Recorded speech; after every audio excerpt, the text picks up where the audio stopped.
আসসালামু আলাইকুম। আপনারা কেমন আছেন? আর দুপুরের জন্য রান্না করা হচ্ছে বাঁধাকপি আলু দিয়ে, যেটা আমি দেখাইছিলাম একবার আপনাদেরকে।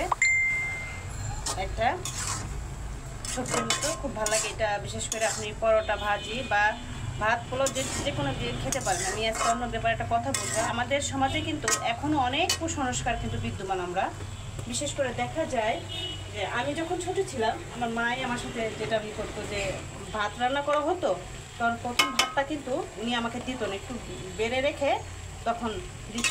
আবার দেখা যায় যে যে আমাদের ফরিদপুর অঞ্চলের মানুষেরা ঢাকনাতে কোনো কিছু মানে পেঁয়াজ রসুন কাটার পরে ওখানে রাখে। চাঁদপুরের মানুষরা এটা মনে করে কুসংস্কার। আবার অনেকে বলে যে খালি হাতে মানে চুরি নাই, বিয়ের পরে খালি হাতে যদি বাচ্চাকে স্বামীকে যদি পানি দেয় তাহলে বাচ্চা স্বামী মারা যায়। এরকম কিন্তু আমাদের সমাজে অনেক কুসংস্কার এমন আছে যে খালি কলস থাকা যাবে না বাসায়, খালি কলস থাকলে আসে সংসারে অমঙ্গল হয়, আবার ঝাড়ু দিলে রাত্রে অমঙ্গল হয়। মানে এরকম আজব আজব অনেক কুসংস্কার আছে।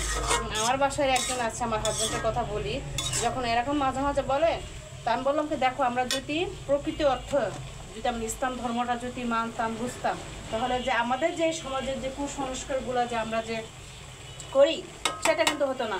আবার দেখা যায় যে অনেক সময় মানুষের আত্মীয় স্বজনের সাথে টাকার সমস্যা থাকলে তখন রাতের টাকা দিলে টাকা চলে যায়, অভাব দেখা দেয় সংসারে। আসলেই আমাদের ইসলামের যে কাজগুলো করতে বলে সেগুলো কিন্তু আমরা মানি না, সচরাচরে সেগুলো করি না।